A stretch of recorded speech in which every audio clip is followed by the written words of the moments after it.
Assalamualaikum warahmatullahi wabarakatuh. Perkenalkan saya Zahra Ayu Aziza dan NPM 2417051007 dari kelas A jurusan Ilmu Komputer. Kali ini saya akan membuat video mengenai proses pembuatan soal dan penjelasan jawabannya mengenai materi ke-9 yaitu PDA.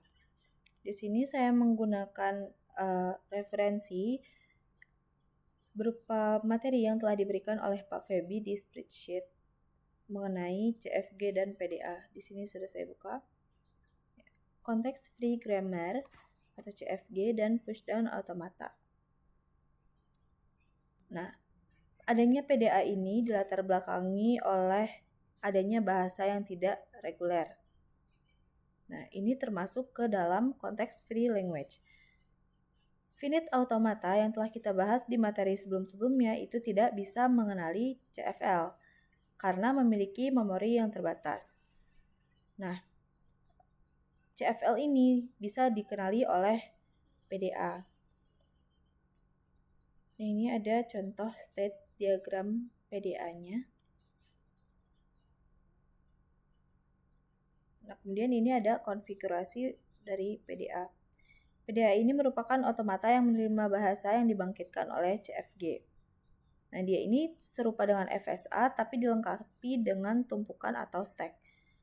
Dan dinyatakan dalam 7 tuple, yaitu M sama dengan Q, sigma, gamma, delta, S, Z, F, di mana Q itu adalah himpunan keadaan atau kedudukan atau state, sigma adalah himpunan abjad simbol masukan atau input, kemudian gamma merupakan himpunan abjad simbol tumpukan atau stack, delta merupakan fungsi transisi, kemudian S itu ada kedudukan awal atau start, Z adalah simbol awal tumpukan, kemudian F adalah himpunan state akhir atau final.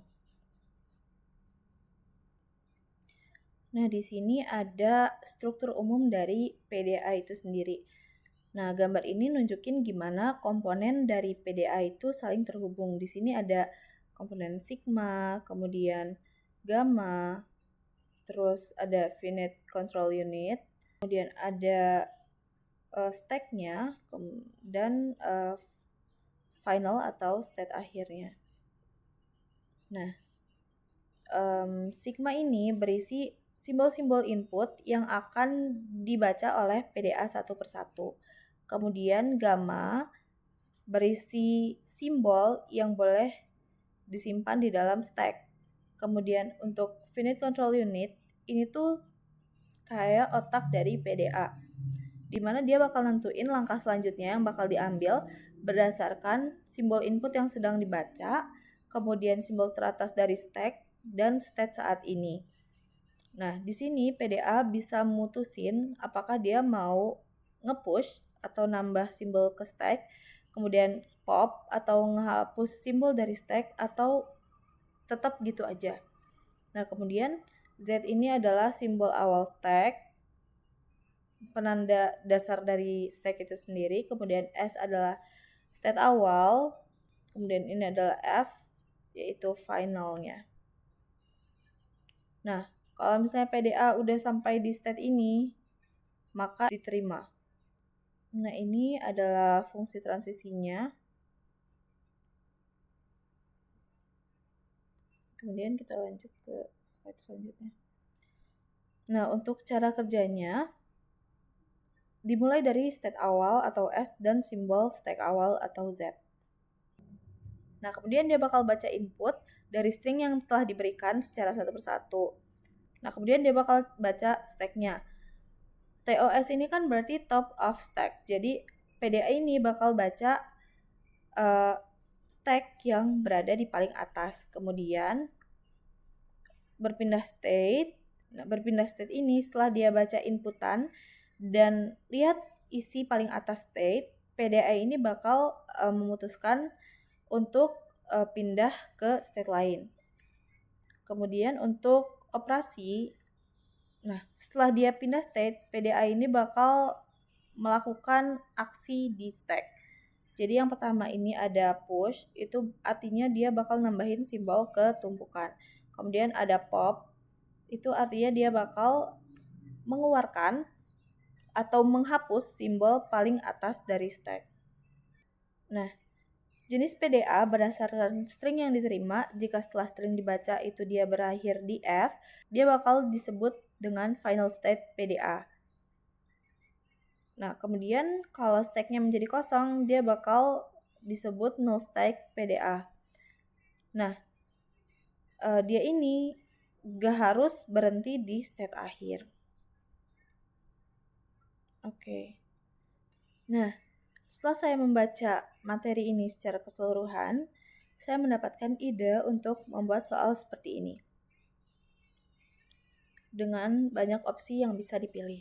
Nah, soalnya adalah operasi yang dapat dilakukan PDA selama pemrosesan input meliputi yang pertama ada push simbol ke dalam stack, yang kedua ada pop simbol dari stack, kemudian yang ketiga ada replace simbol teratas stack, kemudian membaca simbol input, menulis ulang seluruh isi stack. Nah, di sini saya akan menambahkan satu poin. Di sini jawaban yang benar yang pertama ada push simbol ke dalam stack. Tadi kan kita udah tahu ya kalau selama PDA ini bekerja dia bakal nge-push di sini. Nambahin simbol ke atas tumpukan atau stacknya. Nah, kemudian yang kedua ada pop simbol dari stack. Seperti yang kita lihat di sini, dia juga bisa nge-pop dari stacknya. Kemudian replace simbol teratas stack. Ini salah karena replace sendiri gak bisa langsung dilakukan oleh PDA. Jadi sebenarnya kalau misalnya PDA ini mau mengganti simbol teratas, dia harus pop simbol lama dulu baru nge-push simbol baru. Jadi replace ini sebenarnya merupakan gabungan dari push dan pop. Maka dia gak dianggap sebagai operasi dasar di PDA. Nah, kemudian membaca simbol input ini juga benar karena PDA ini harus baca simbol input satu persatu sebelum memproses dia bakal ngapain selanjutnya. Kemudian untuk menulis ulang seluruh isi stack ini salah karena hal ini nggak bisa dilakukan oleh PDA. Nah, jadi terdapat 3 jawaban yang benar dari 5 opsi yang telah saya berikan. Nanti penjelasannya akan saya masukkan ke sini. Oke.